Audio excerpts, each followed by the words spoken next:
Então, boa tarde, obrigado pelo convite.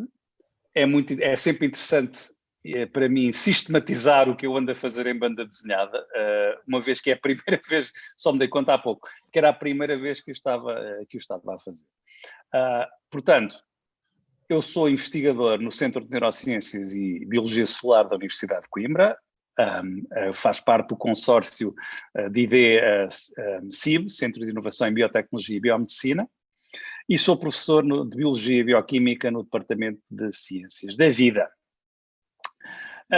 No entanto, desde há muitos anos, desde a revista Tintim e do Mundo de Aventuras e do Cavaleiro Andante, para quem sabe de que é que eu estou a falar, ótimo, para quem não sabe, não faz mal. Eram revistas, que era uma coisa que havia há muitos anos e tal,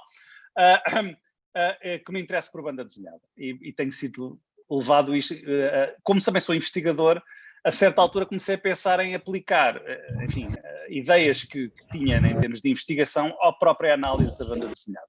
A propósito, se alguém quiser interromper, estão absolutamente à vontade, interrompam, façam perguntas se quiserem. Eu fico aqui a falar disto essencialmente todo o dia, o que não é bom. Portanto, é como quiserem, está bem? Ora, se isto andasse aqui era porreiro.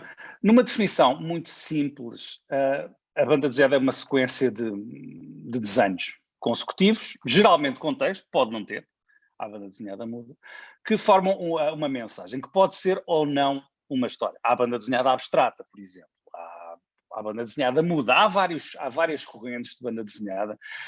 E quando uma pessoa diz que gosta de banda desenhada, é mais ou menos a mesma coisa que dizer que gosta de filmes. Quer dizer, pois está bem, ou de livros, pois está bem. Mas há pessoas que preferem diferentes géneros, diferentes correntes, diferentes maneiras de olhar para a mesma coisa. Portanto, em geral, a banda desenhada é isto. No Brasil, histórias em quadrinhos, tebeos, historietas em espanhol, fumetti em italiano. Fumetti é os balões que estão com as falas que estão por cima das personagens, fuminhos, daí fumetti. Cómics, no anglo-saxónico. Agora, usa-se muito, até porque há várias coleções que têm sido lançadas com jornais, por exemplo, usa-se muito o termo novela gráfica. É um termo que me irrita solenemente, mas pronto, já que entrou no léxico, tem que usar. Todas as novelas gráficas são banda desenhada, ok? Novela gráfica, como a banda desenhada tem uma conotação, tem uma conotação ainda um bocado infantil, virada para os patinhas e para, que são alguns muito bons a propósito, e para os super-heróis e tal, e não sei o quê, era tudo muito infantilizado. E, portanto, novela gráfica é um termo que foi cunhado por Will Eisner já há alguns anos, para designar, no fundo, uma designação séria de banda desenhada, para adultos, se quiserem. Mas todas as novelas gráficas são banda desenhada, mas nem todas as bandas desenhadas é um romance gráfico, é o termo que eu, de facto, prefiro, porque graphic novel é romance gráfico, não é novela gráfica. Portanto, em português a palavra não significa a mesma coisa. Porque há, de facto, banda desenhada para crianças, banda desenhada humorística, banda desenhada de tiras, como aqui o Calvin e Hobbes, uma das minhas bandas desenhadas favoritas, que não é necessariamente um romance gráfico, mas é um termo que poderão eventualmente encontrar por aí. Pronto. Enquanto percurso, eu resolvi pôr aqui todo o meu percurso em BD num slide. E, portanto, eu comecei a ler banda desenhada, enfim, como um leitor. Eu não gosto só de banda desenhada assim, também leio livros que não têm bonecos, também gosto muito de cinema, costumo ir ao Gil Vicente todas as segundas-feiras à noite, ver os filmes que lá passam.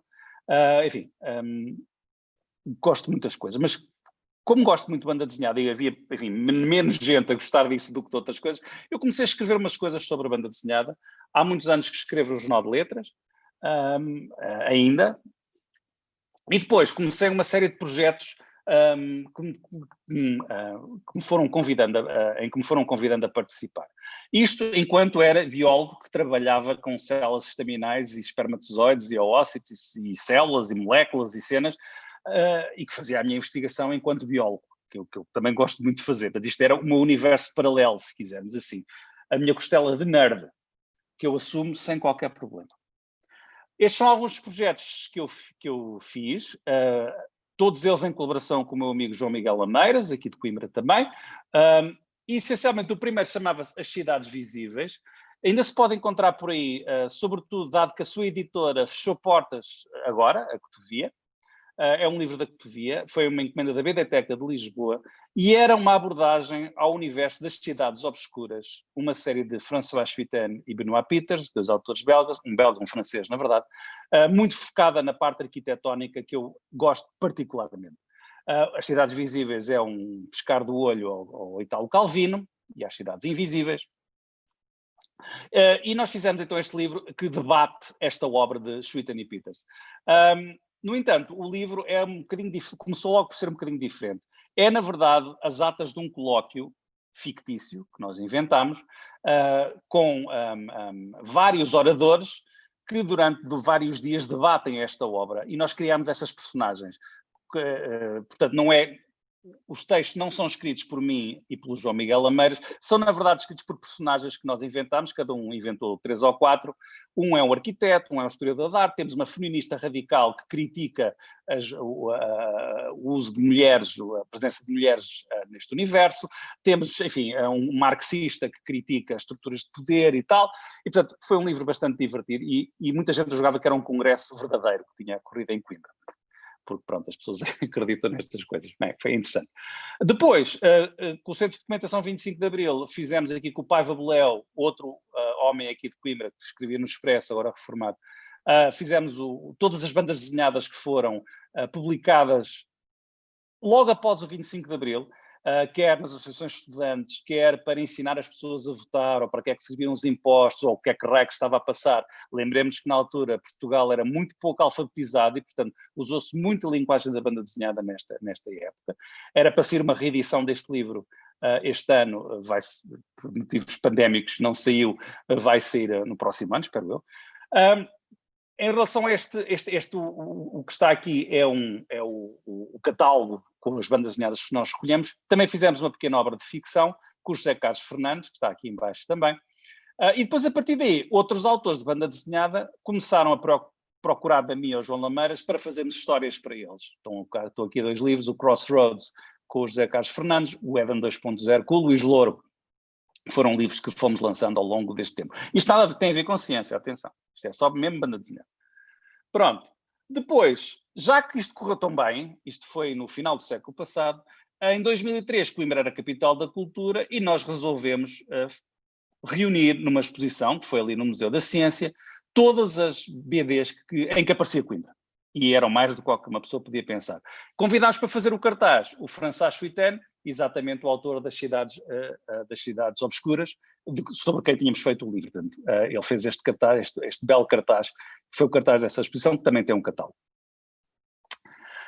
Aproveitámos para trazer a principal BD, que é protagonizada por Coimbra, que é O Segredo de Coimbra, de Etienne Schrader, o colaborador de Chuitan, e que, já agora, ele acabou de lançar o último Blake e Mortimer, O Grito do Moloch, é desenhado por Etienne Schrader.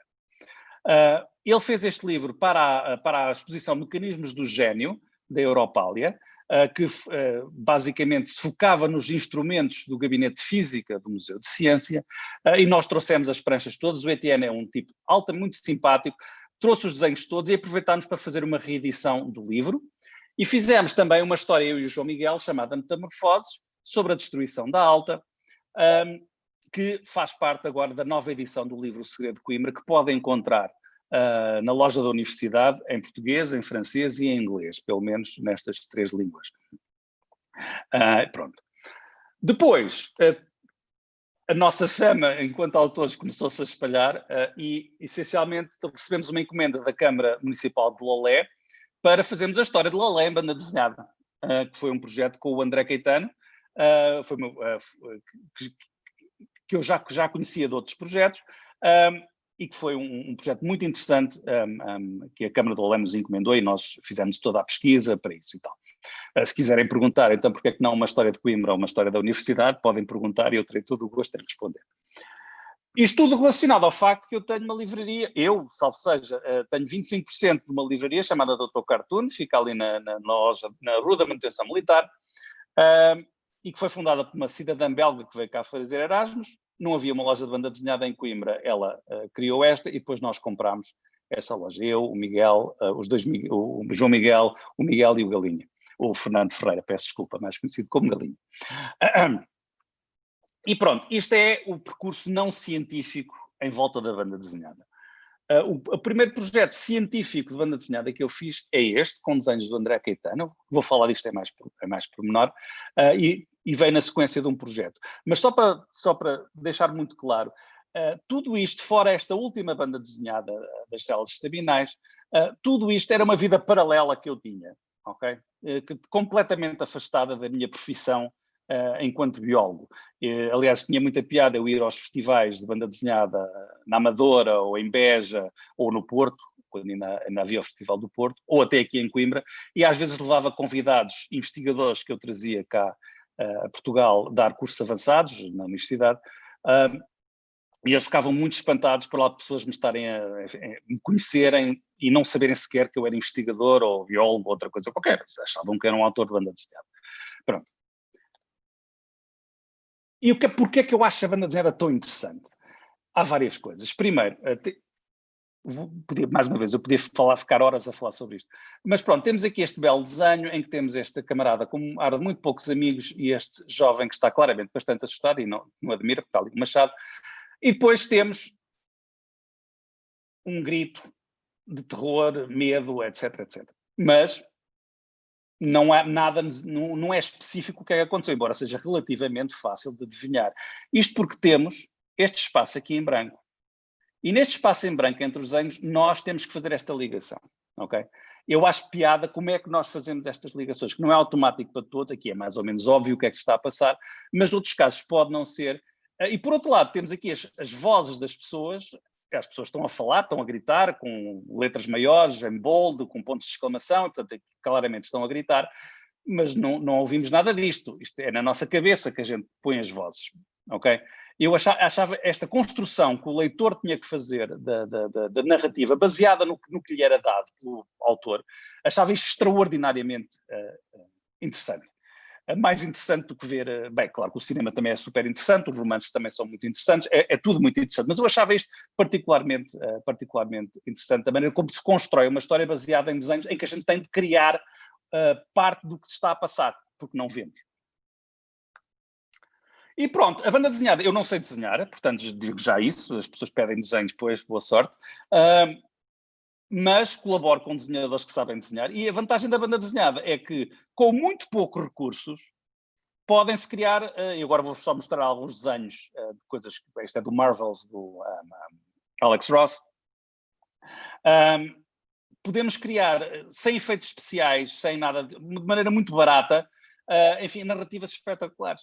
Não é coincidência que muitos autores que querem fazer filmes lancem primeiro em forma de banda desenhada esses projetos, porque, enfim, é só preciso uma equipa reduzida, não é preciso o dinheiro todo que é preciso para fazer um filme. Podemos fazer efeitos especiais, entre aspas. Por exemplo, aqui um cruzamento entre Lisboa e Veneza, do António Jorge Gonçalves e do Norton Silva. Quer dizer, isto é completamente impossível de se fazer, quer dizer, era preciso um orçamento gigantesco ou CGIs para fazer isto, e portanto é muito fácil, podem-se fazer coisas com diferentes tipos de estilo, mais realistas, este é do Peter Cooper, mais realistas, mais alegóricos, podemos só focar partes da visão de uma pessoa que está muito focada em determinados pormenores, e deixar de lado outra parte da realidade, se quisermos assim, uma vez que temos o desenho que nos medeia. Aqui o Chris Ware mostra a solidão das suas personagens, utilizando como modelo as construções de armar. Agora, se calhar, a analogia para isto seria, se calhar, as instruções para montar móveis do IKEA ou qualquer coisa assim do género, mas é um desenho magnífico que salta, a história salta, tem várias leituras dependendo da maneira como nós seguimos os desenhos, e é baseada essencialmente em construções para armar. Isto é o Acme Novelty Library do Chris Ware, um dos melhores autores da banda desenhada norte-americana. E pronto.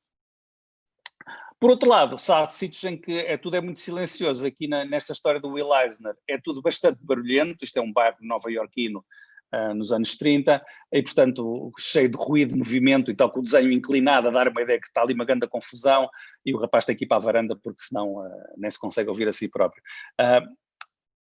Por outro lado, há a possibilidade de, em 2 desenhos, mostrar uma evolução, um salto temporal gigantesco, ok?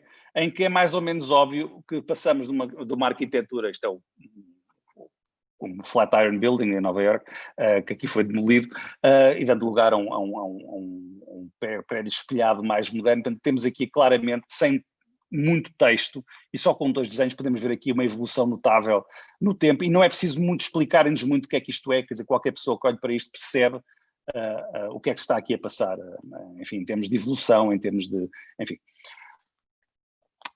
Por outro lado, se eu vos disser que isto aqui, que esta prancha é do Pé Ramos, Sastureni e Brescia, é sobre a ditadura militar na Argentina, ninguém ficaria certamente surpreendido com a alegoria que está aqui dos torcionários que vêm buscar os prisioneiros que serão eventualmente prisioneiros políticos. Portanto, há várias maneiras e pode-se usar o desenho, não numa perspectiva realista, mas numa perspectiva alegórica.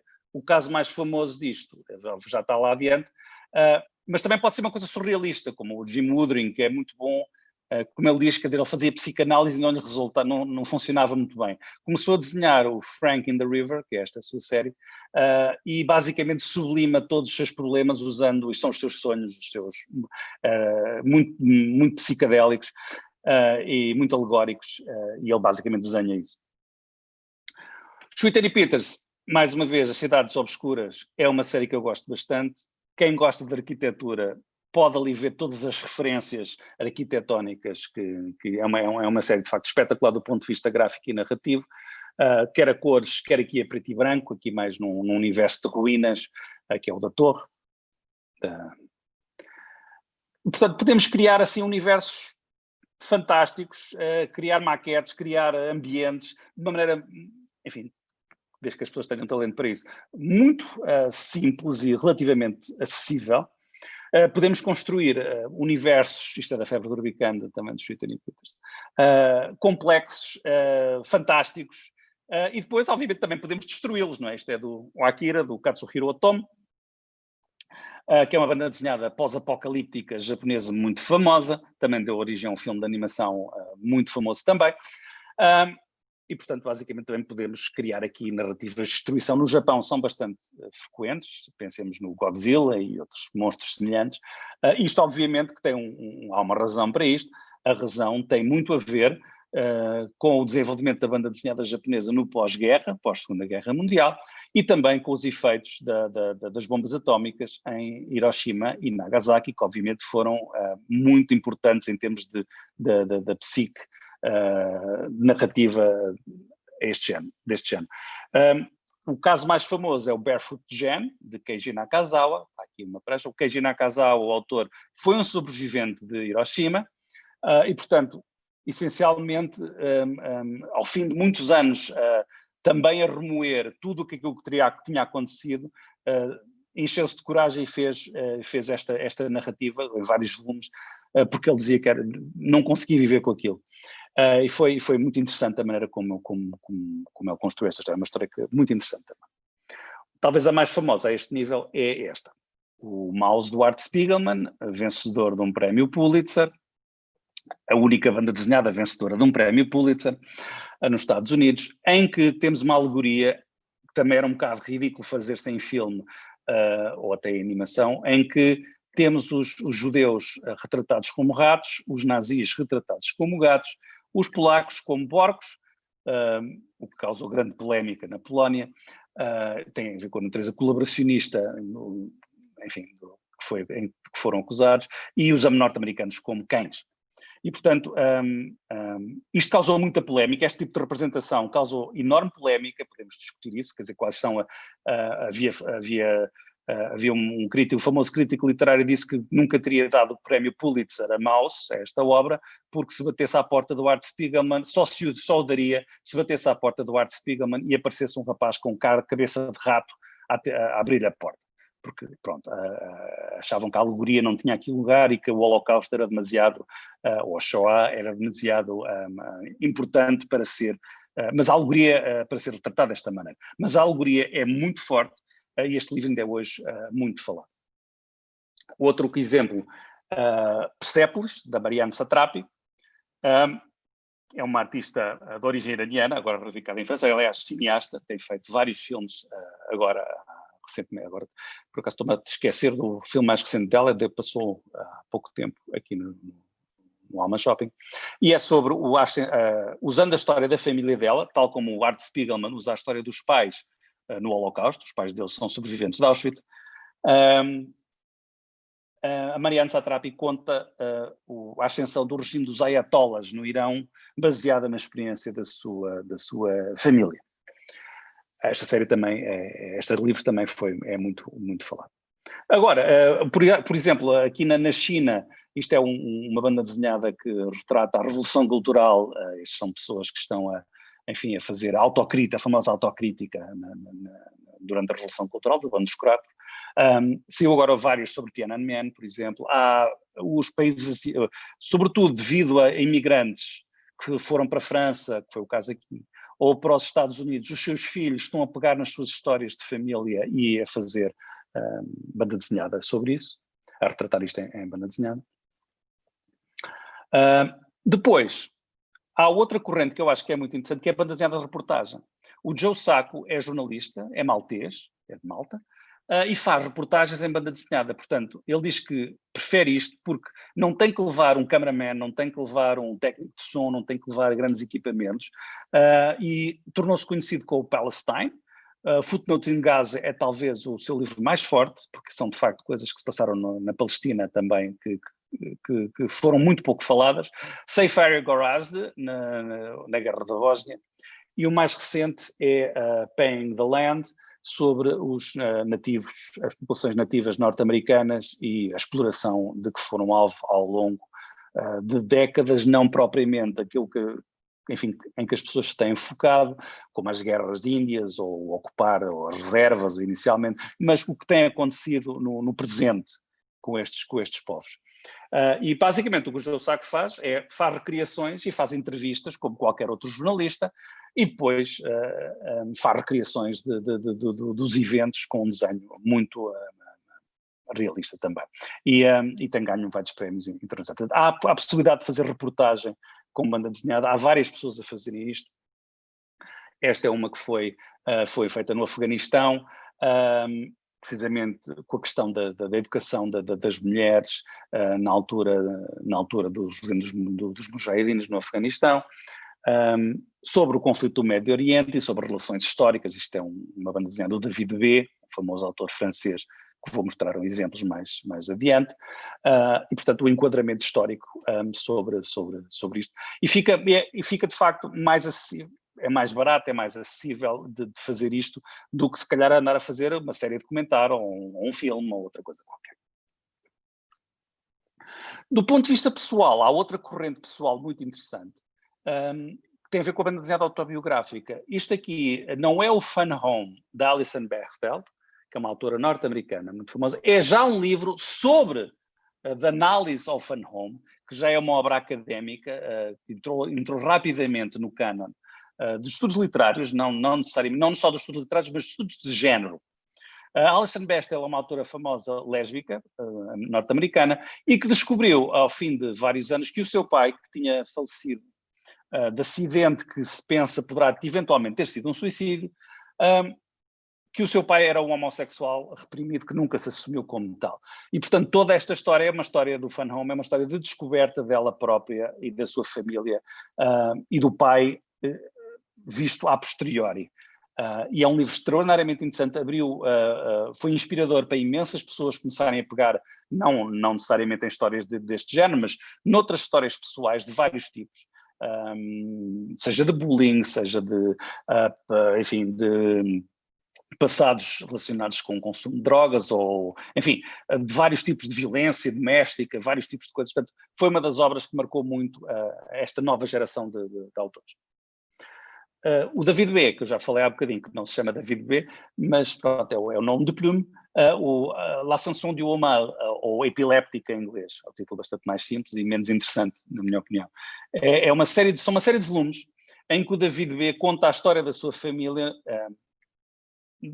inspirado pelos problemas causados pelo facto do seu irmão mais velho ser epilético e ter, enfim, ter condicionado toda a atividade da família ao longo de vários anos, enfim, desde sempre.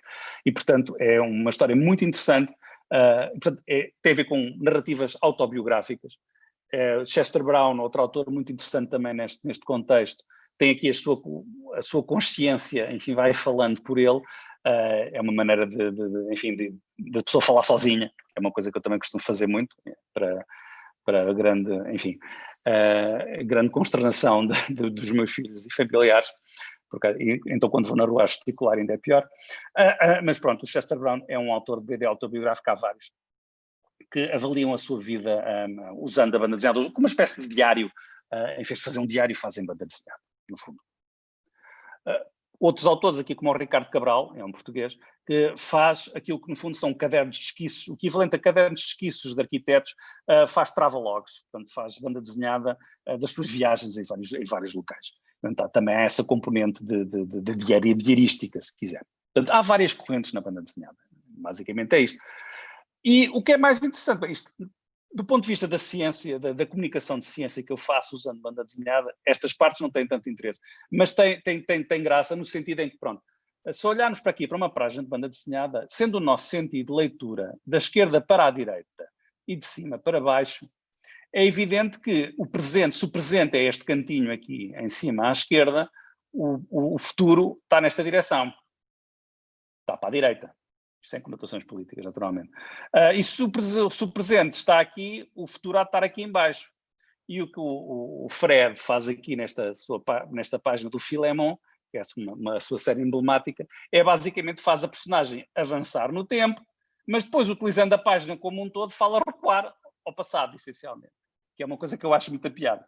Portanto, é usar, no fundo, a estrutura de uma página para, enfim, subvertermos a noção temporal, se quisermos assim.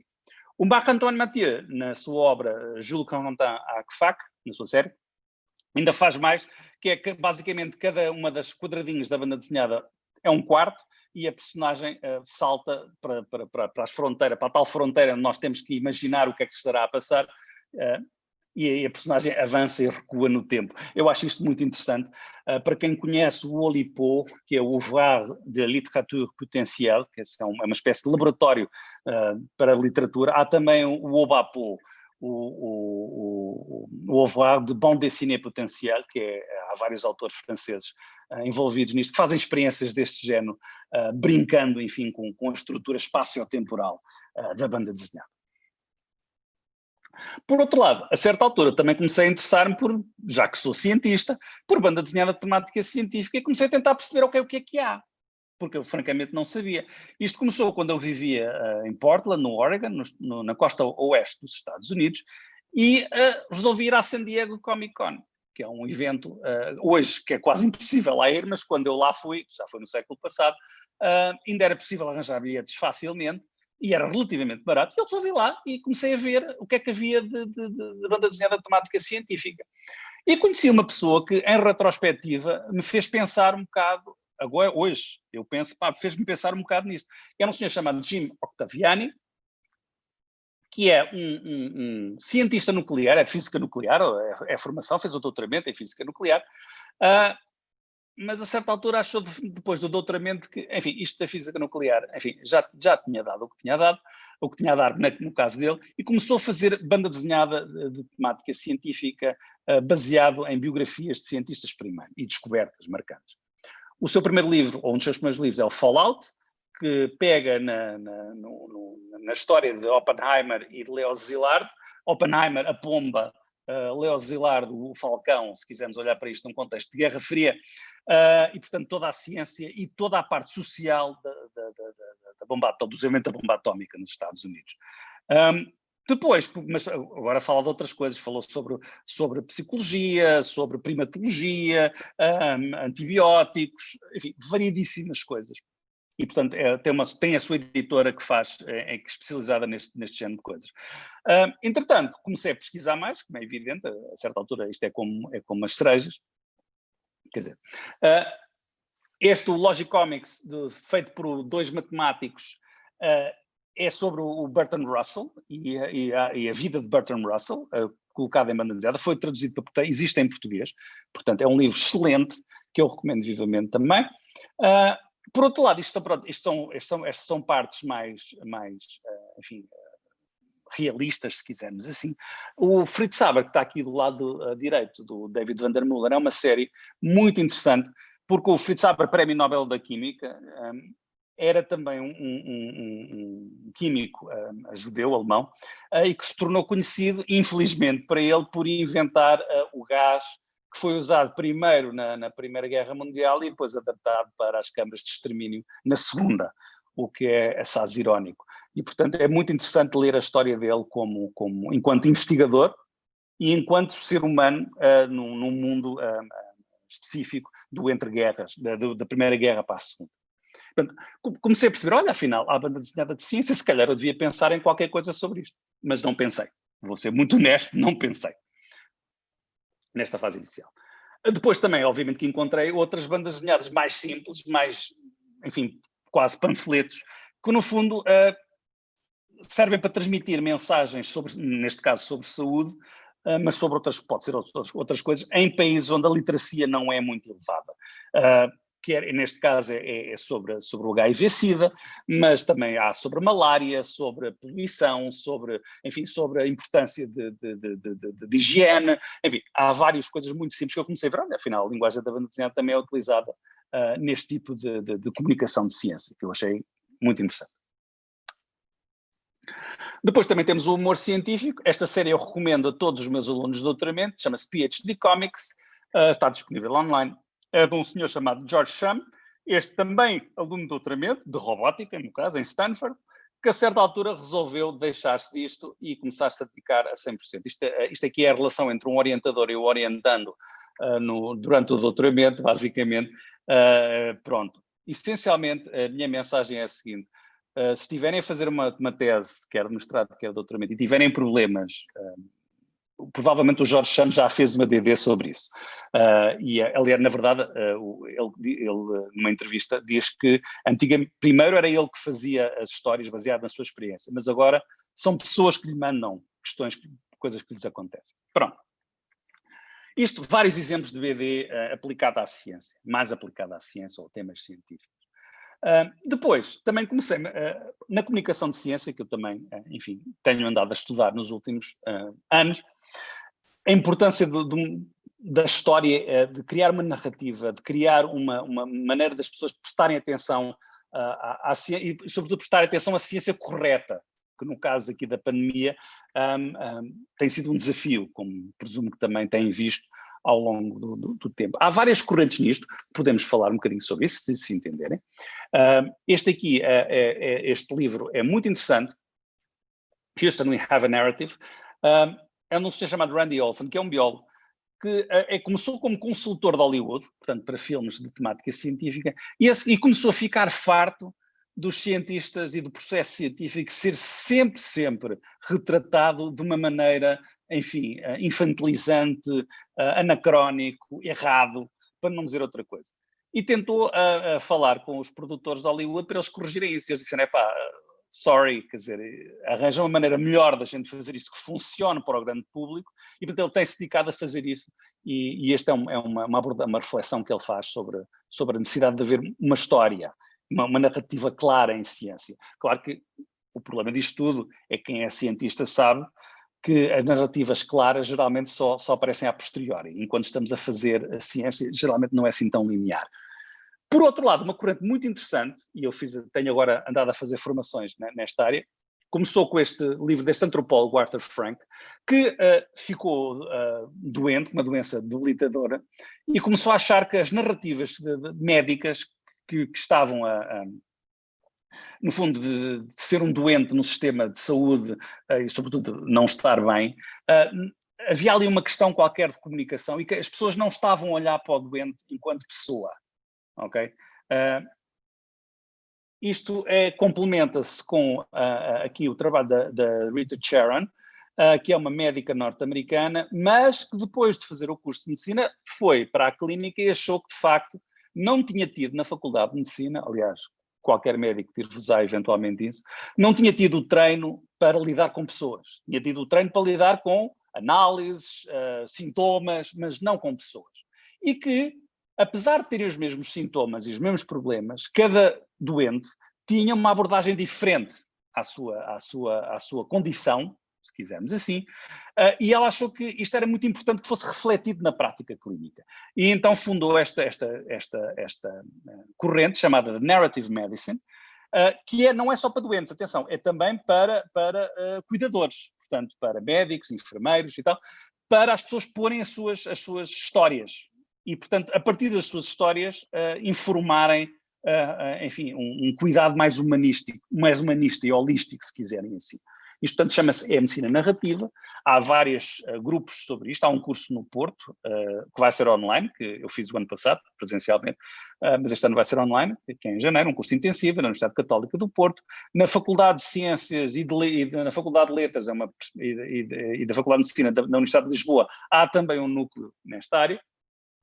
E, portanto, essencialmente são romances, filmes, há vários, se calhar lembram-se imediatamente, olha, sei lá, o Escafandro e a Borboleta seria um filme de medicina narrativa, por exemplo, é a perspectiva de um doente com locked-in syndrome. E como isto existe em narração, obviamente também existe em banda desenhada. Isto é o Graphic Medicine, ou medicina gráfica, que é aquilo que mais me interessa. O Graphic Medicine Manifesto surgiu em 2015, portanto é relativamente recente, e essencialmente são bandas desenhadas feitas quer por doentes, quer por familiares, quer por cuidadores, e portanto que trazem outro tipo de perspectivas. Cuidadores, por exemplo, ou familiares, por exemplo, no caso sei lá, de demências, que estão a cuidar de familiares que têm Alzheimer, por exemplo, e que vão perdendo o familiar, sentem que vão perdendo o familiar aos poucos, e portanto isto é uma espécie. Enfim, não queria dizer que isto é uma espécie de ferramenta terapêutica, mas é também isso, ok? É uma maneira, enfim, de tentar equacionar o que é que se está a passar, enfim, criar sentido. Há vários exemplos. Este aqui é o Cancer Vixen, um premiado livro da Marisa Cochella Marcetto, uma desenhadora norte-americana, que a 15 de maio de 2004 temos aqui a alegoria de como é que ela soube que tinha cancro da mama. E, portanto, o que é que o cancro vinha aqui, essencialmente, fazer, no fundo, vem na forma de morte, como é evidente, e, portanto, e ela diz que fazer este livro foi extraordinariamente revelador para ela, enfim, equacionar todo o seu percurso enfim, na realidade clínica, todo o seu percurso terapêutico, enfim, tudo aquilo que lhe aconteceu, essencialmente. E já que ela era desenhadora, por que não aproveitar? Claro que há quem prefira, e também é legítimo, prefira que nunca se fale nisto, o que também é absolutamente legítimo. Nem todo, e isto é outra parte interessante disto, e é uma parte que para mim, enquanto, enfim, apreciador de banda desenhada, é às vezes difícil. É que algumas destas pessoas desenham muito mal. Não é o caso da Marisa Cochella Marcetto, mas é um caso que eu vos vou mostrar a seguir. Algumas destas pessoas são, de facto, excelentes desenhadores. O David Small, que aqui faz aqui a sua alegoria de como é que a banda desenhada o salvou, entre aspas, enfim, de traumas familiares que teve ao longo da sua vida, e médicos, que teve ao longo da sua vida. E, portanto, temos aqui, isto é a obra dele, Stitches, que é um livro extraordinariamente interessante, mas nem toda a gente desenha ou tem o virtuosismo do David Small. Isso não tem mal nenhum.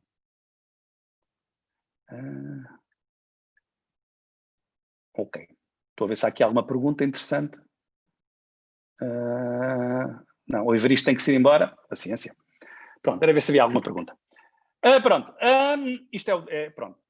Agora, quando comecei a estudar medicina gráfica, eu fiz o curso da Universidade Católica, tal como fiz um curso de bioética, porque achei que tinha que saber destas coisas. Por exemplo, alguns desenhadores, como esta bela jovem aqui, que está aqui no seu grupo de apoio para a sua patologia, não desenha nada bem, sinceramente, isto é bastante naivo. Mas o objetivo não é esse. O objetivo é que isto sirva para alguma coisa para ela. Ok? Por acaso, este até foi publicado em livro, porque de facto as pessoas identificam-se com o percurso dela e pode ajudar outras pessoas com percursos similares, no fundo, é isto.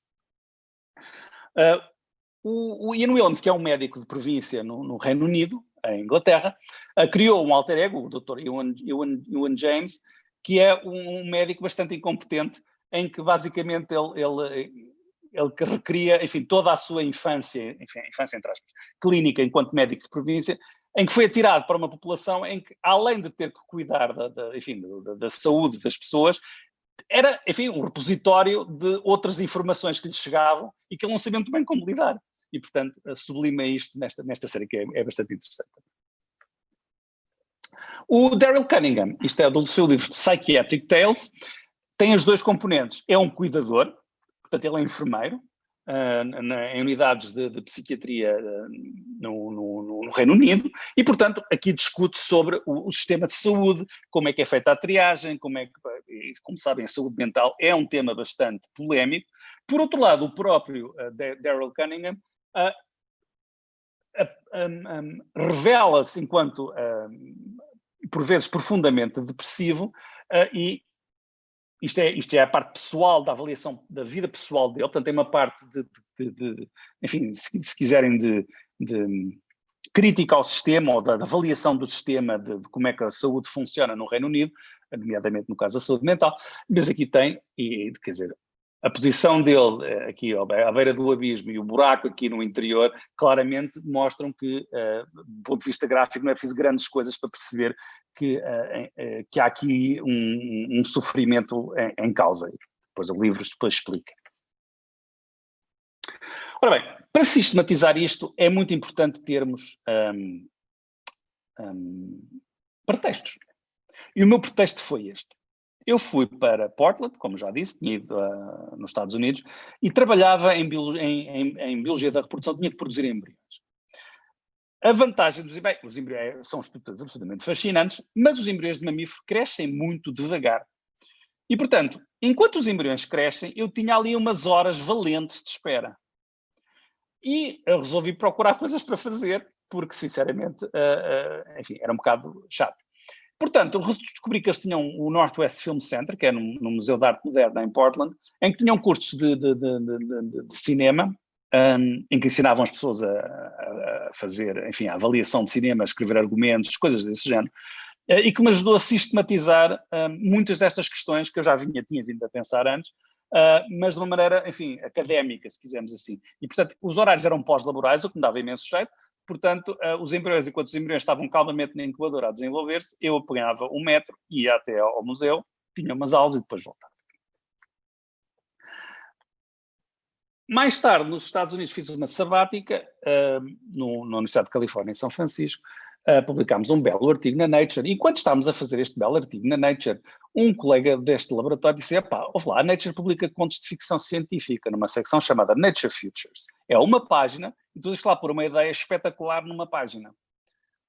E eu pensei, bom, olha, se calhar, já que estou aqui nos Estados Unidos, e lá está, tenho muito que fazer entre experiências, não tenho muito que fazer entre experiências, porque tenho algum tempo, e portanto, este não saiu no mesmo número em que saiu o artigo, saiu nos números antes, e portanto já lá publiquei umas 10 histórias, mais ou menos, e cada uma delas, essencialmente, é um romance numa só página. Ainda bem, porque eu não tenho propriamente muito tempo para escrever romances, mas tenho para escrever uma página, e portanto, enfim, já são várias. A mais recente é essa sobre Big Data e sobre dados, foi adaptada para uma antologia agora recentemente publicada na Universidade do Porto, porque, pronto, isto tem a ver com o facto de nós sermos todos pontinho.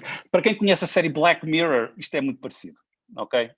Aliás, honra-me seja, eu escrevi isto antes de ver este episódio do Black Mirror, mas pronto, se me disserem que é muito parecido, pois é. Porque o Charlie Brooker é um tipo muito interessante. Quem não conhece a série Black Mirror, veja que aquilo é mesmo bom. É uma série antológica.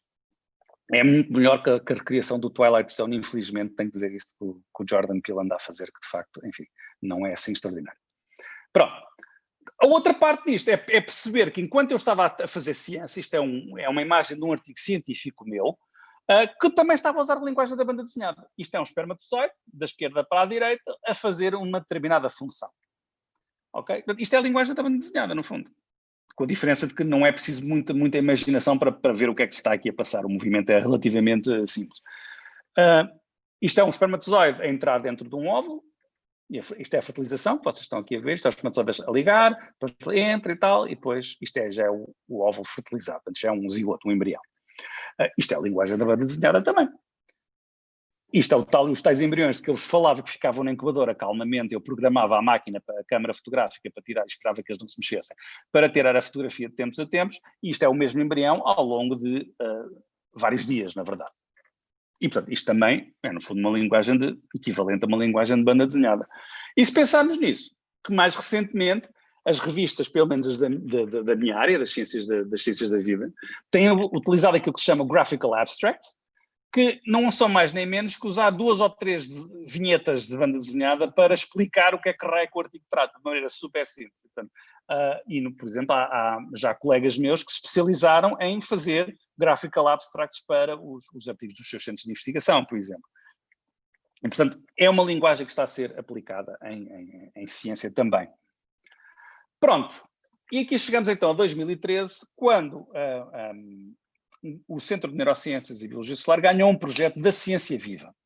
Um projeto que tinha uns fundos bastante razoáveis, para a época. Agora os projetos da Ciência Viva, infelizmente, são bastante mais modestos, mas tinham um orçamento bastante razoável, e o tema que nós tínhamos era células estaminais. Era um tema quente na altura, e, portanto, era um projeto liderado pela atual vice-reitora Cláudia Cavadas, que tínhamos várias coisas para fazer neste projeto. Uma era vídeos, textos para jornais, entrevistas em órgãos de comunicação, enfim, coisas clássicas. E ela perguntou-me se eu não queria fazer uma banda desenhada. E eu pensei assim, bom, se calhar está na altura de juntar os meus dois mundos. Um mundo de banda desenhada, onde ninguém sabe que eu sou investigadora, e o mundo da ciência, onde ninguém sabe que eu sou autor de banda desenhada, ou muito pouca gente sabe que eu sou autor de banda desenhada. E, portanto, resolvi, então, aceitar o desafio.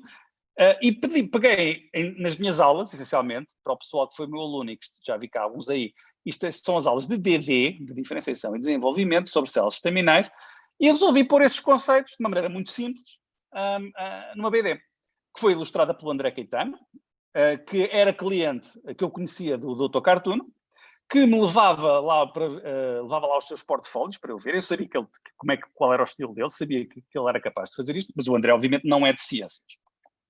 E, portanto, tivemos que levar ao laboratório, mostrar-lhe as coisas e tal. Mas esta banda desenhada fui eu que fiz, sem pensar em mais nada. Foi na minha experiência pessoal, tá bom?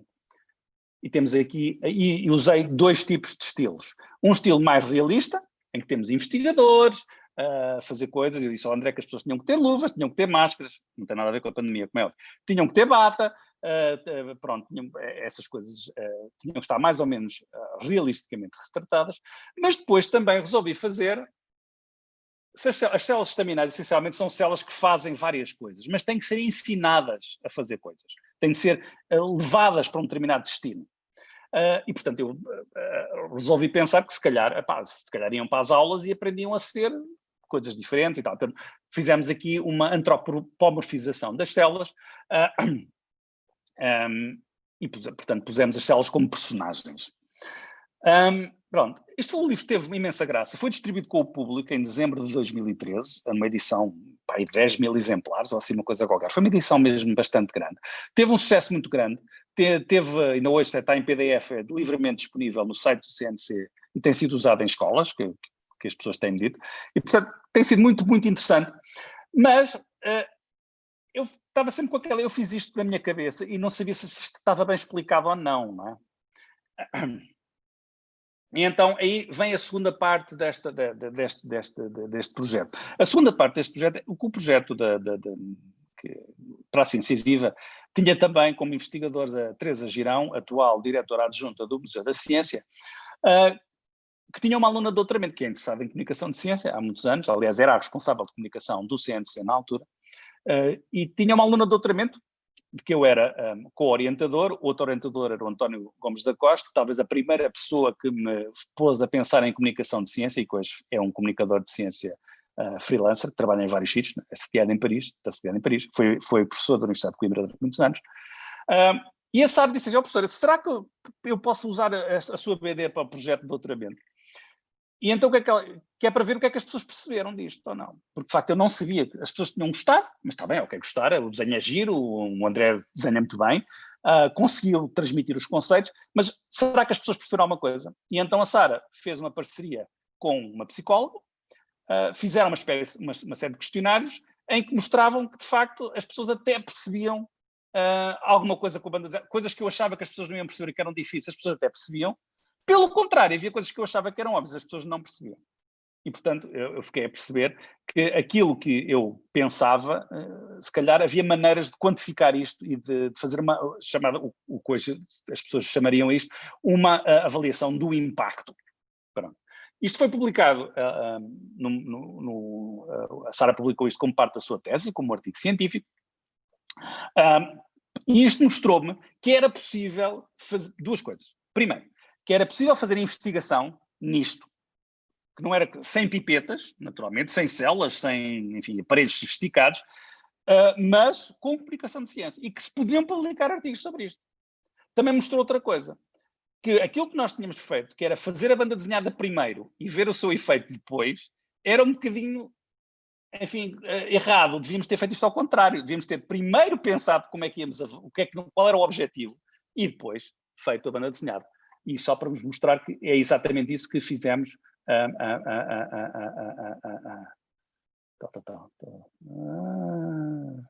Pronto. Não sei o que é que isto quer dizer.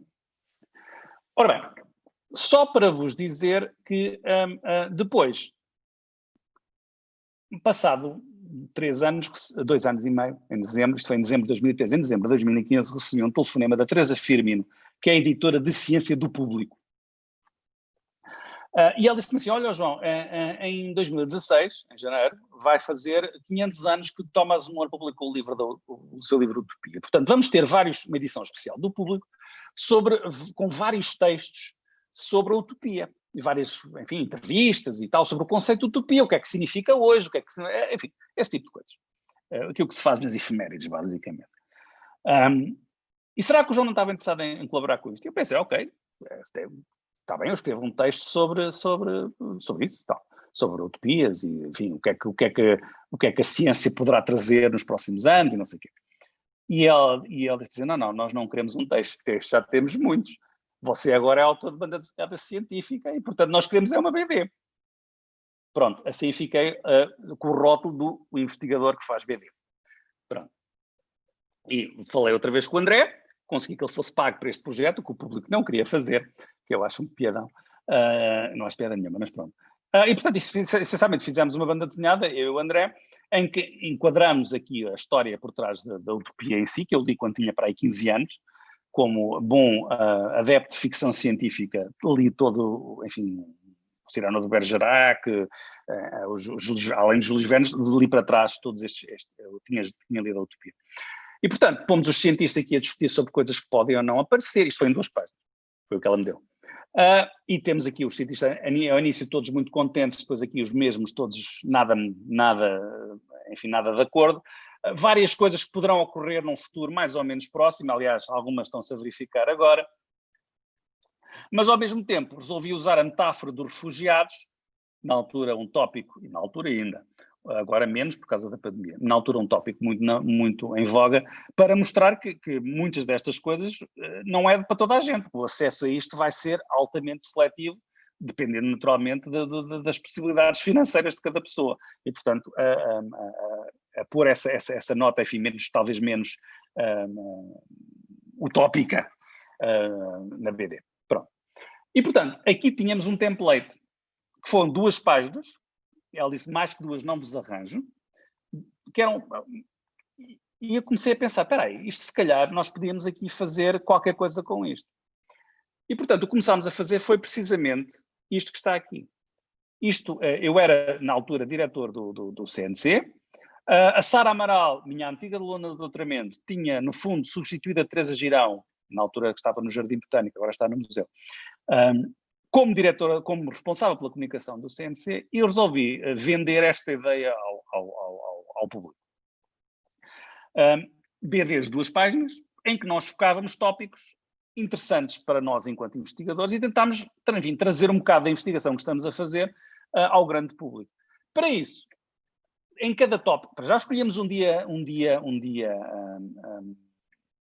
efeméride qualquer, no caso o Dia Mundial da Diabetes, por exemplo, que esta é sobre diabetes. Depois, fazíamos um brainstorming com todos os investigadores que tocassem nessa área. Estão aqui os nomes deles. Isto também foi muito importante para pôr os investigadores a pensarem como é que a sua ciência pode ser transmitida ao grande público ou a vários tipos de públicos. E dissemos, vocês têm um quadradinho, ponham a vossa investigação toda num quadradinho. Claro que, obviamente, que as pessoas achavam que estávamos malucos, porque, de facto, cada um deles queria fazer uma novela gráfica, essencialmente com o seu trabalho. Mas não é possível, só temos 2 páginas, e, portanto, arranjámos diferentes maneiras de, no Dia Mundial da Diabetes, isto foi publicado no Dia Mundial da Diabetes, dia 14 de novembro, de pôr aqui as várias investigações que os nossos investigadores estavam a fazer, vários tipos de estratégias terapêuticas e tal. Isto funcionou muito bem, e a partir daí fomos fazendo. Aqui, depois começámos a fazer pontos com a sociedade, ou pontos mais diretos. Aqui isto foi sobre o ritmo circadiano, sobre o sono, aproveitando o facto do Prémio Nobel de 2018 da Fisiologia da Medicina ter sido dado a estes 3 investigadores aqui em baixo, que descobriram mecanismos relacionados com mecanismos moleculares relacionados com o sono.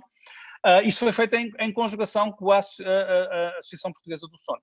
E, portanto, temos aqui investigadores que trabalham nesta temática e temos aqui membros da Associação Portuguesa do Sono que estão interessados disto do ponto de vista do utente, não necessariamente interessados nas moléculas ou nos mecanismos ou nas células ou no que vocês quiserem, no funcionamento do cérebro ou nisso tudo, ou da melatonina, mas querem, enfim, alguma coisa de prático que possam aplicar no seu dia-a-dia.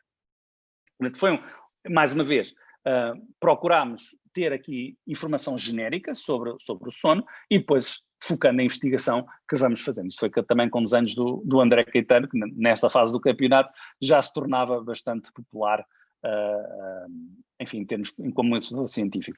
Neste caso é o World Sleep Day, mais uma efeméride. É sempre importante associarmos isso a efeméride. São técnicas de comunicação muito conhecidas que, enfim, que se estudam também. Pronto. Bem, esta é com a Sociedade Portuguesa de Medicina da Reprodução. Aqui fui buscar o Rui Tavares, que é um aluno, estava a fazer um mestrado no IPCA, Instituto Politécnico do Cabo e do Ave, e veio fazer a sua tese de mestrado, que no fundo é uma BD, no nosso centro. Portanto, temos de também ter abertura para isto, ok? Portanto, ele precisava de fazer uma tese, mas quer dizer, não vou... E a tese dele é uma BD, não é esta, e portanto... e agora o Rui está a fazer o doutoramento, na verdade. E portanto, esta foi com a Sociedade Portuguesa de Medicina da Reprodução, que deu-nos um guião. Isto foi numa altura em que estava a ser discutida a doação de gametas, e foi aprovada a lei sobre isso, e a gestação de substituição, que estão aqui neste slide aqui. Agora só queria chamar a atenção da vantagem da BD em alguns aspectos. Por exemplo, eu no texto não falo nada de casais do mesmo sexo ou de mulheres sozinhas. O texto não diz nada disso. Mas não é preciso porque está aqui no desenho.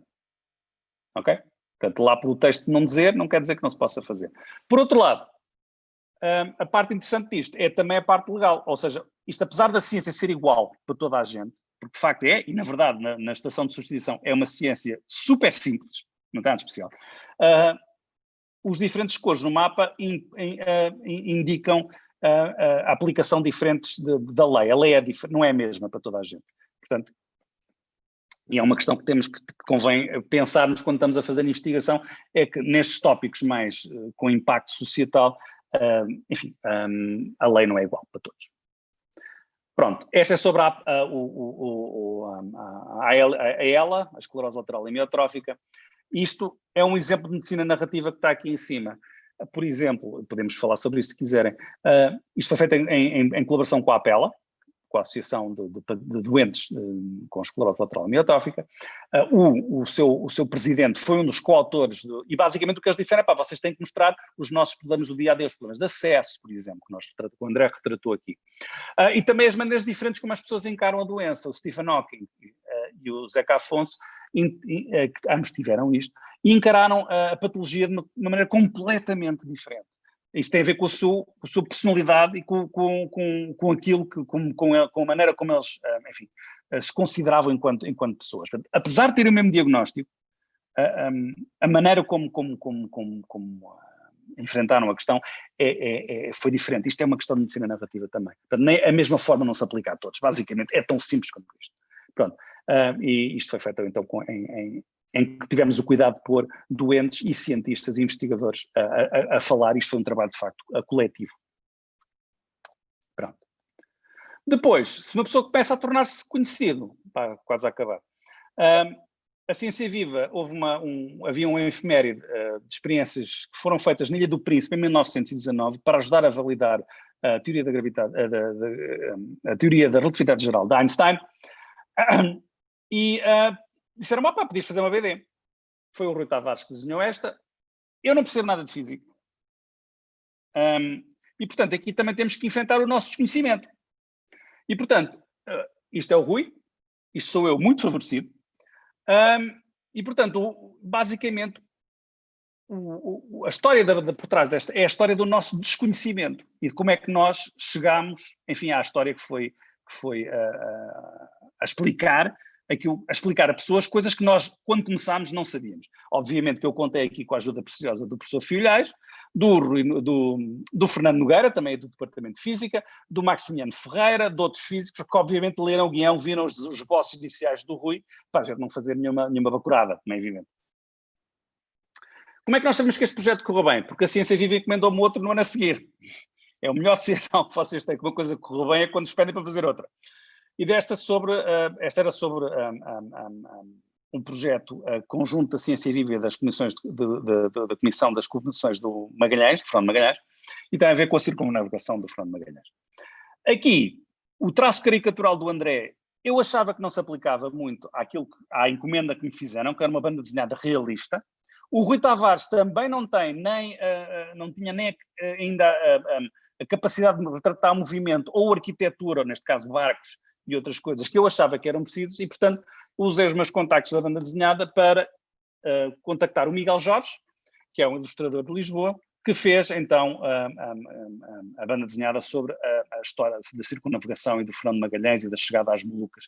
Aqui em baixo, o Miguel é gamer e, portanto, aqui em baixo pôs o barquinho, enfim, este aqui é em Espanha na partida, depois aqui é no Estreito de Magalhães, propriamente dito. Portanto, o barquinho vai seguindo a viagem. A pesquisa que eu fiz para isto foi muito adorada. Havia muita coisa que eu aprendi sobre Fernando Magalhães. Obviamente que isto também foi visto por historiadores da Marinha, por várias pessoas que percebem muito mais de navegação e de geografia e de história do que eu, que viram naturalmente o argumento e os esboços do Miguel. Mas eu também havia umas partes que eu achava, quer dizer, o problema de comemorar coisas que se passaram há 500 anos, há 100 anos, e era uma experiência científica muito específica, portanto, no caso do Príncipe não se punha bem isso, é olharmos para o passado há 500 anos, enfim, há certas coisas que hoje nos parecem muito estranhas, quando não erradas. E, portanto, no final do livro temos uma segunda parte, que é uma espécie de um making-of em que eu e o Miguel dialogamos sobre, enfim, as incongruências do que se passou naquela altura há 500 anos e que não couberam na banda desenhada em si. Portanto, isto é uma espécie de reflexão contemporânea sobre a viagem do Fernando Magalhães. Pronto, a partir de certa altura começamos a ser conhecidos por isto e começamos a ser contactados para coisas. Este é um projeto do EIT Health, chama-se LQ for Cities, é um projeto interdisciplinar, envolveu as ciências do desporto, a Faculdade de Medicina, a Faculdade de Ciências, o 3Is e ainda o IPN. E basicamente pediram-nos ilustrações isto foi o Rui Tavares que fez, ilustrações para um projeto para medir de saúde móvel que vai ao interior rural. O interior rural é a 10 km daqui onde nós estamos neste momento. É inacreditável, não é?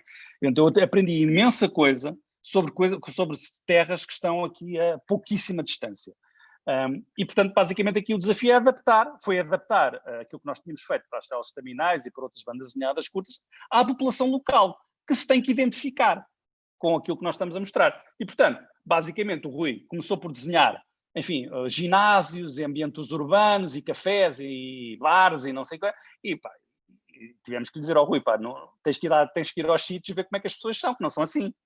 Okay? Porque senão ninguém se vai identificar. E se as pessoas não se identificam, a mensagem não passa. E tivemos que, obviamente, os médicos queriam transmitir uma grande quantidade de informação à população, e nós tivemos que cortar essa informação de modo a que as pessoas percebessem.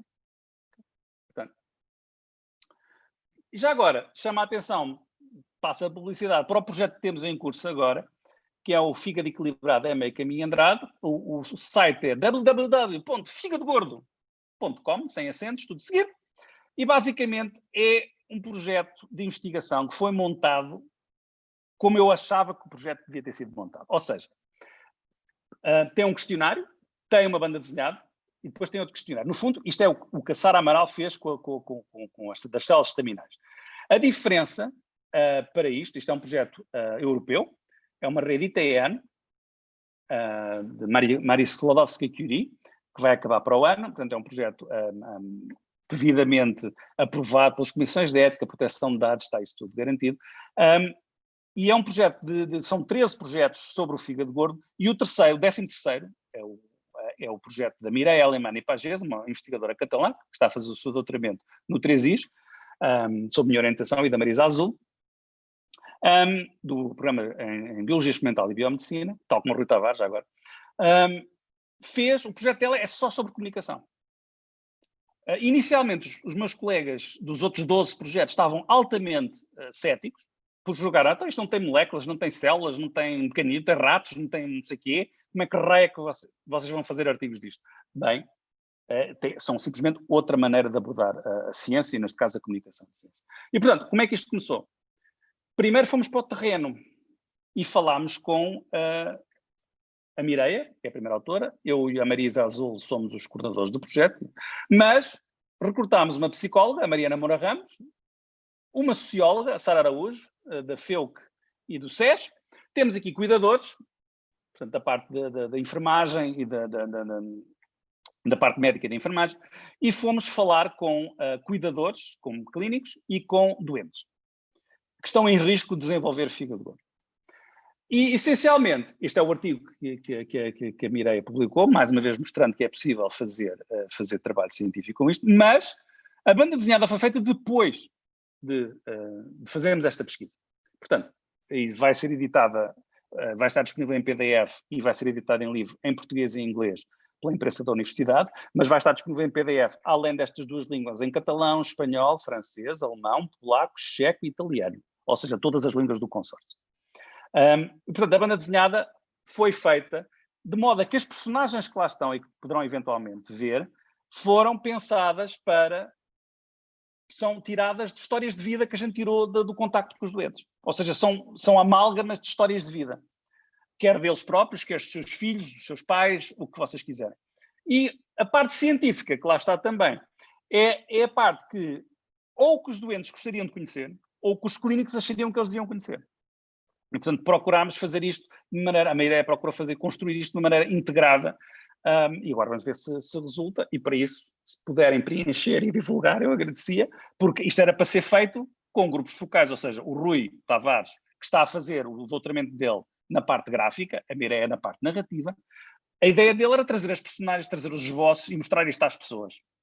E depois íamos afinando a história. Na verdade, até podiam ser várias histórias, uma para um público com menor literacia, outra para um público mais jovem, outra, enfim, etc. E podíamos, com diferentes textos, a ideia original era bastante mais ambiciosa. Mas, entretanto, aconteceu este evento magnífico em que estamos todos envolvidos e, portanto, temos que fazer isto online. E, portanto, se puderem, preencham, divulguem e tal. Pronto, já que uma pessoa se começa a ser conhecido por banda desenhada quando há um livro de comunicação de ciência que acabou de sair, embora o parto foi bastante longo, da Universidade de Aveiro, da Afrontamento, aqui dirigido pelo Fernando Correia e pelo Amadeu Soares, obviamente que o meu capítulo tem que ser sobre banda desenhada. Pronto, e sobre sistematizar isto um bocado, e é isto que estamos a fazer no trabalho da Mireia e do Rui, é sistematizar a comunicação de ciência em artigos, mostrando que isto é tão difícil para mim como fazer um Western blot ou um imunocitoquímico, outra coisa qualquer. É preciso saber as técnicas. É tão simples isto como. E pronto, eu fico por aqui. Deixo-vos só aqui o meu grupo que muito me inspira para estas coisas e que tem um problema sério de diversidade de género, como estão aqui a ver, sobretudo os únicos dois rapazes que connosco trabalham, o Adalberto e o Rui, lembram-se de não aparecer para a fotografia. Pronto, era isto que eu tinha para dizer. E a partir de agora estou completamente ao vosso dispor. E peço desculpa de me ter alongado. Mas isto, pá, enfim, isto se vou falar devagar. Pronto. Perguntas?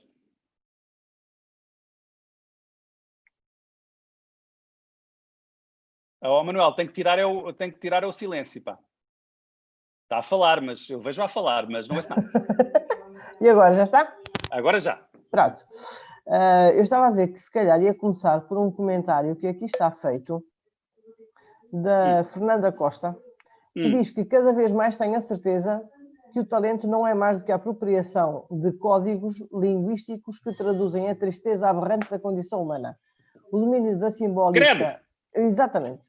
O domínio da simbólica do mal, com todos os seus existenciais reflexos, é fundamental para o sucesso universal da coisa produzida como arte.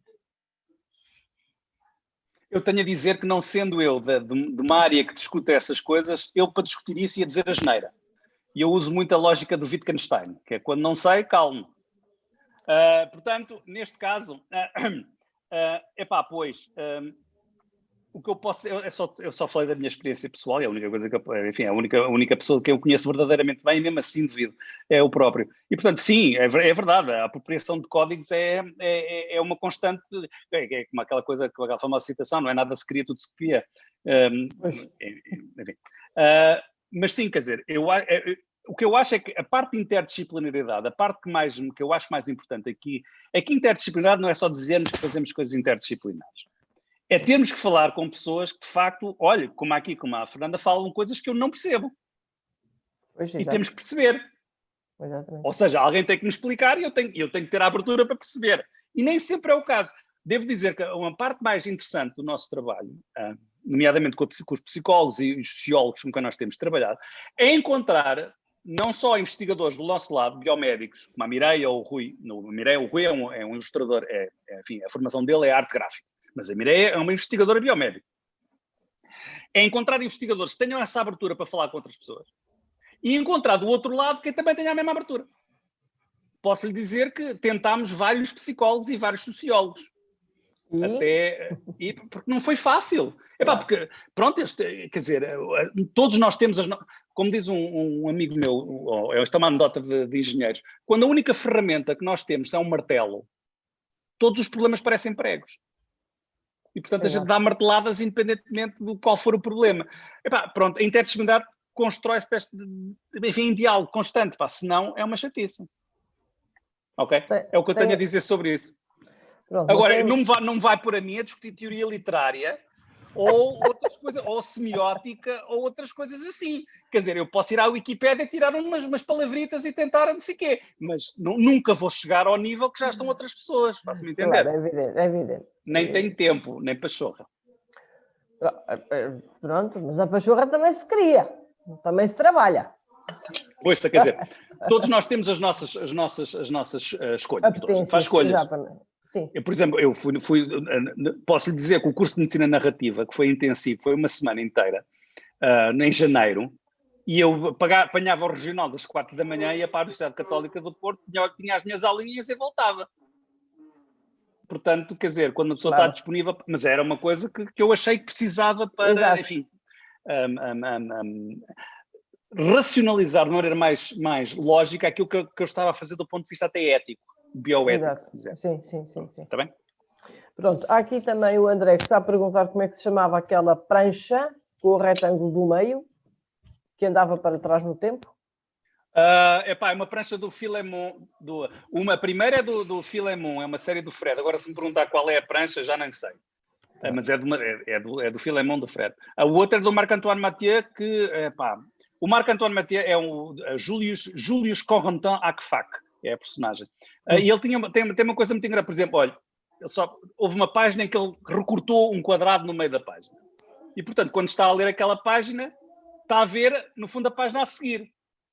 Exato. Porque recortou, dá a ideia que está a dar um grande salto temporal. E depois volta atrás, vira a página e tapa as outras e vê uma outra que não devia estar a ver. Portanto, é este tipo de coisas que eu acho super engraçado. Agora, isto eu acho engraçado enquanto, enfim, olha, desconstrução da linguagem e tal. Mas não para comunicar ciência, como sabemos, não é propriamente esse o objetivo, não é confundir as pessoas com saltos temporais e coisas assim do género. Exatamente.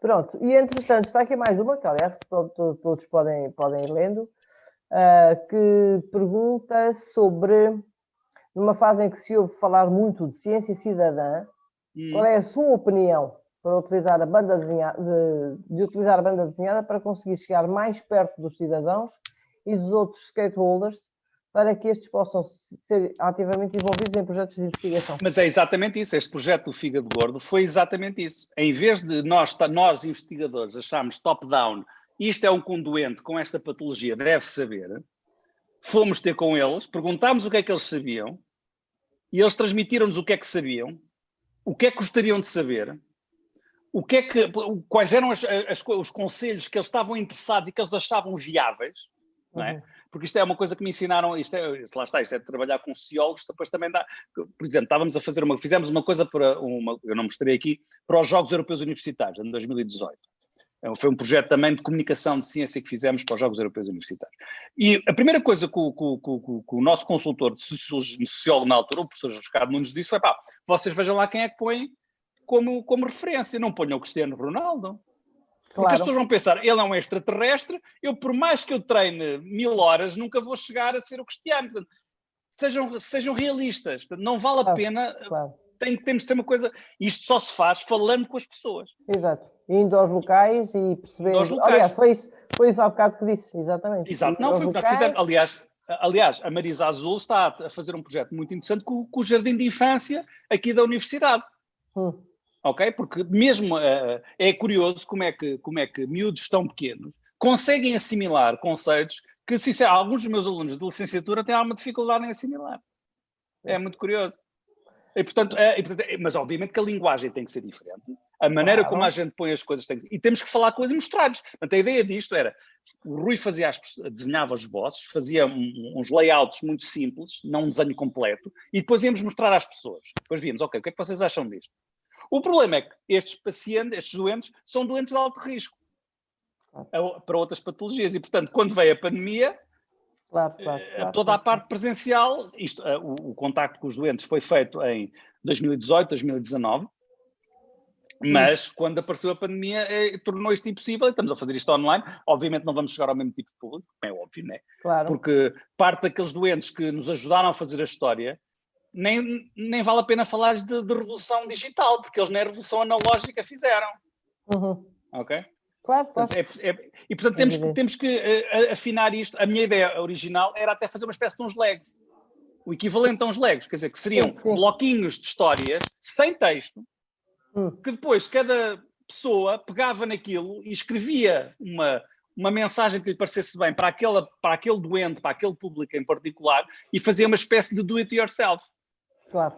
E isto só se faz em diálogo, porque repare, nós contactámos com vários clínicos, também fizemos uma prospeção inicial aqui nos hospitais da Universidade e no Hospital Beatriz Ângelo, em Amadora, mas claro, o Hospital Beatriz Ângelo foi dos mais afetados pela pandemia, portanto isso também foi logo, e aqui também é a mesma coisa. E havia clínicos que queriam fazer de uma maneira, havia outros clínicos que queriam fazer de outra, porque isto não é um tamanho em que toda a gente encaixa no mesmo tamanho, não é? Isto não é um pronto a usar. E portanto a ideia era fazer uma ferramenta dinâmica que as pessoas pudessem usar como entendessem. E que as próprias pessoas co-criassem aquilo que estavam a transmitir.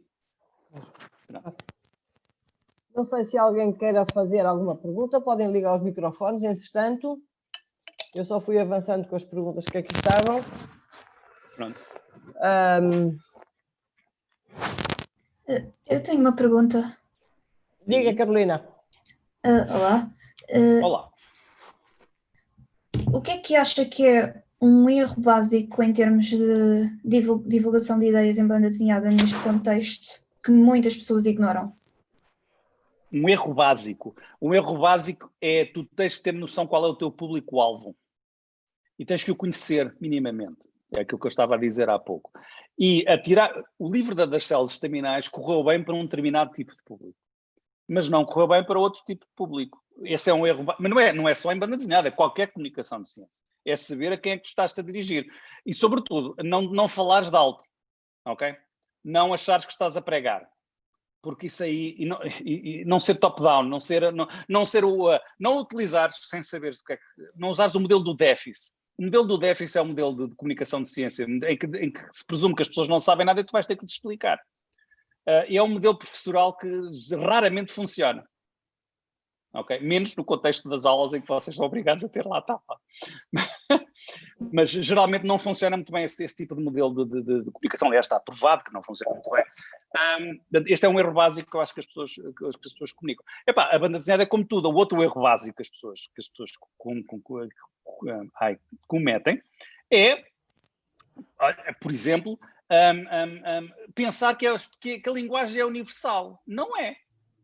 Ok? Há diferentes maneiras, por exemplo, na banda desenhada ocidental, os ruídos, as onomatopeias, o grafismo para indicar movimento, se calhar qualquer pessoa aqui percebe rapidamente o que é que se está a passar. Mas não tem o mesmo significado nos países árabes ou na Ásia.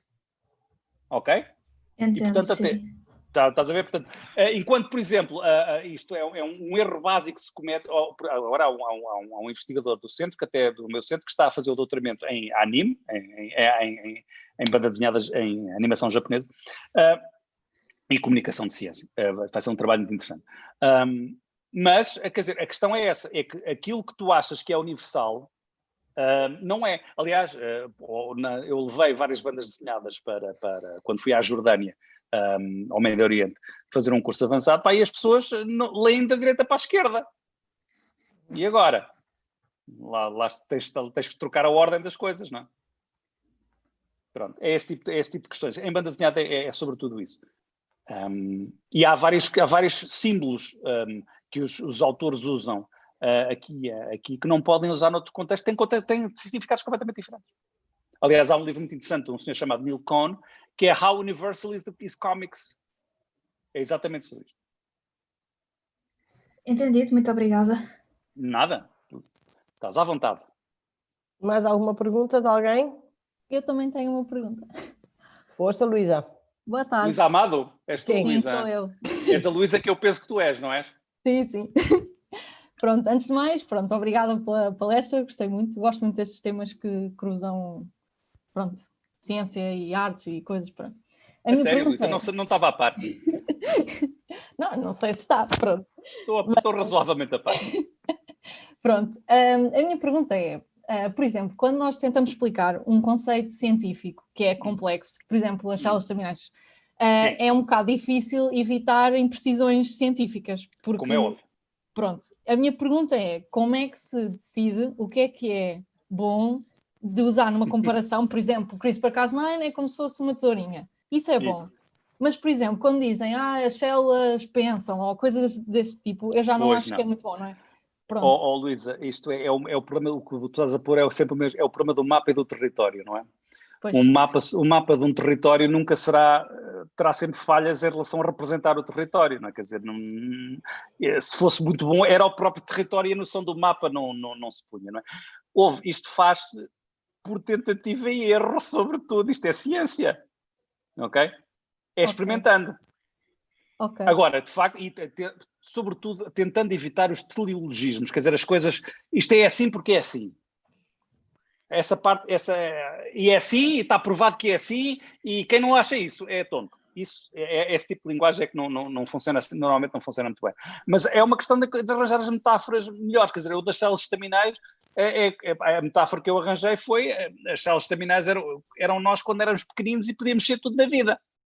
E depois fomos indo para o liceu, fomos para ciências, ou fomos para humanidades, ou fomos para não sei para onde, e tal, que é aquilo que na verdade é a analogia que eu faço nas aulas que tu tiveste.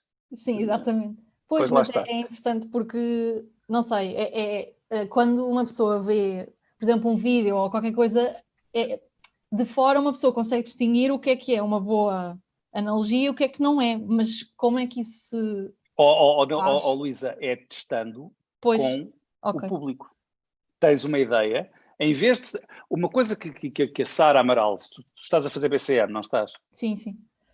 Uma coisa que a Sara Amaral costuma fazer muito bem é avaliar o impacto. Ela está sempre a tentar avaliar o impacto das coisas que faz. Começou com o doutoramento e está a tentar fazer agora. É pegares num grupo de pessoas, é aquela velha história de explicar o doutoramento à minha avó, não é? Que não percebe nada disso. E tentas explicar-lhe aquilo de várias maneiras e vês que é que a pessoa percebe.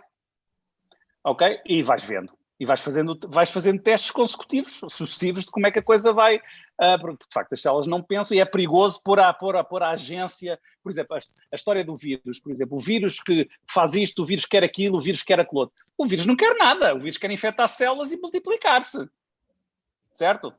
Estas analogias contra a pandemia, por exemplo, a mim fazem-me um bocado de impressão, pessoalmente, porque acho que está a pôr-se agência onde não há agência, a agência é nossa. Ok? Mas isto só com muito trabalho, quer dizer, inicialmente eu fazia aquilo que eu te disse, quer dizer, eu achava, isto está super bem explicado, e depois a Sara vinha-me dizer, olha, afinal não. Pois, ok. E temos de ser humildes para perceber, que não correu bem, ok? Se me perguntares se eu acho que a BD que nós do Fígado Gordo está muito bem feita, não, eu acho que aquilo podia ter sido afinado, e teria sido afinado se nós tivéssemos podido fazer os grupos focais. Presenciais com 10, 15 pessoas, não 10 pessoas, 6, 8 pessoas, que elas comentassem e diziam, olha, isto aqui não está muito claro, isto aqui eu não percebi isto eu não percebi isto, o que é que vocês querem dizer com isto? Isto aqui é isto. E nós, não era isso que a gente queria dizer. Então faço-me entender. Sim, é assim que se faz este tipo de coisas. Que muito pouca gente em Portugal faz. Pois. Desde já. Ok. Pois, eu estava ingenuamente a pensar que isto... Pois não estava a considerar que antes de uma ideia ser final que se pode ajustar... Claro que pode. Né? Pois. Sim, faz sentido. Ok, é o que nós fizemos com este projeto do Fígado Gordo. Foi primeiro falar com os doentes e ver o que é que eles estão receptivos a ouvir. Porque podiam não estar receptivos para nada, não é? Se não estão receptivos, porque é que raio que eu vou estar a chatear? Claro. E eles também têm mais que fazer, não é? Portanto, é este tipo de coisas que eu acho que é importante nós percebermos. E sobretudo, como é que eu aprendi isto? É muito simples. A certa altura foi falando com psicólogos e sociólogos, lá está, que me disseram, mas quer dizer, vocês têm que falar com as pessoas, vocês sabem o que é que as pessoas... Não é nossa praia, nós fazemos umas coisas com moléculas, e células, e coisas, e whatever. E, portanto, é isto é que é a interdisciplinaridade. Só claro que eles depois começam a falar e começam a entrar nos campos deles disciplinares, e eu fico assim a olhar para eles, a pensar, mas que raio é? Isto é a teoria do não sei quantos. Eu, está bem, ok. Pronto, temos que confiar, não é? Pois, e depois essas teorias também postas na prática, depois às vezes também têm que ser ajustadas, porque depende do público, depende do nível etário, do nível, enfim... Do nível de literacia, tudo o que você quiser, quer dizer, é evidente que aqueles doentes estavam altamente motivados para não necessariamente eles próprios, já tinham, alguns já tinham 80 e muitos anos, mas para os seus filhos e netos e não sei o quê, não estarem na mesma, não chegarem à idade deles com aquele tipo de problema. E portanto, o interesse deles era isto. Mas o meu filho não gosta nada de ler. Então se a gente mostrar uns desenhos, isso ele é capaz de ler. Pronto, foi por aí. Portanto, a mensagem tem que ser eficaz. E tem que ser feita de uma maneira, não pode ser de uma maneira muito pretenciosa. Exato. Okay? E não pode ser com jargão muito complicado, e não pode ser feita e tem de ser feita com algum grau de proximidade, claro. Que é o que a medicina narrativa me ensinou recentemente. É que de facto tem que haver alguma empatia, que parece um bocado óbvio, não é? Tem de haver empatia, que é uma coisa que não se ensina nas faculdades de medicina, ponto. Pois, e nem todas as pessoas são empáticas. Outro ponto que se calhar não deviam, há pessoas que se calhar não deviam estar a fazer certo tipo de profissões, mas isso é uma discussão que nos levaria muito longe. Outro ponto. São muitos pontos. São muitos pontos. É isso. Mais alguém tem alguma perguntita? Alguma questão que o Dr. João gosta de falar destas coisas e nós gostamos de o ouvir? É uma chatice. Mas também já são 7h30, bom. Já são. Já passou. Pronto, Dr. João, eu sei que o Dr. Carlos Filhais há de estar aí a chegar, porque eu telefonei-me há bocadinho. Então, quando o vir, dê-lhe cumprimentos. Sim, senhor. Pronto, ele, entretanto, ainda não entrou, eu estava aqui a ver, mas ainda não entrou. Não tem importância. E, portanto, acho que vamos terminar a sessão por hoje. Quero agradecer-lhe especialmente pela sua generosidade de vir falar mais uma vez ao Rómulo, a nosso convite. Nestas sessões de Ciência às 6, que vamos continuar a fazer, e agora a próxima será em janeiro. Portanto, vamos estando por aqui. Desejo ao Dr. João, mais uma vez, muitíssimo obrigada, muitíssimo grata. Ora, essa foi um prazer. Brilhante. E olha, Manuel, vai-me fazer o favor, e boas festas também. vai fazer um favor, quando isto estiver gravado disponível num YouTube qualquer, vai mandar o link, faz favor, que tenho aqui várias pessoas que disseram que não conseguiram entrar no Zoom, não sei porquê. Bom. São pessoas pouco tecnológicas. Pronto. Deve ser por isso. Tudo bem. Não, mas eu mando com certeza que sim. Pronto, muito obrigado. Era só isso. Pronto. Muito boa noite então a todos e Cheguei até outro dia, se Deus quiser. Obrigado. Olha, adeus! Agora, pá, desculpa, pá. Não faz mal. Eu não morri. Foi super interessante. Um grande abraço. Eu vou assistir à gravação, pá. Cheguei tá agora. Bom, vá, sozinho. Pá, eu sei que fui eu que perdi, pá, mas eu vou assistir à gravação. Faz mal. Muito obrigado em nome de todos, pá. Ora, essa. O prazer foi meu. Obrigado pelo convite. Foi muito importante para eu sistematizar. Nunca tinha sistematizado isto. Portanto, olha. Eu vou ouvir com muito curioso e desculpa-me, pá. Desculpa-me. Não está mal, ora essa, por amor de Deus. Uma entrevista que não me largaram com perguntas. É pá, ainda bem, é bom. Eu acho que Coimbra precisa ter os seus senadores a dar entrevistas e no espaço público e, portanto, perfeitamente. Obrigado, João. Nada. Eu acho que não, acho que faz-nos falta isso. Temos muito poucos. Eu, se não fosse por uma causa maior, também tinha catado, mas pronto. Pois, não faz Manuela, mal. Encerra lá, Deus. Pronto, vá. Ora, muito bem. Então ficamos assim até janeiro e, entretanto, desejo a todos um bom Natal e não me levem a mal o que vou dizer, cada um na sua toca. Com bandas desenhadas, com muitas bandas desenhadas para ler. Pronto. Pronto, boa noite a todos. Muito obrigada. Boa noite.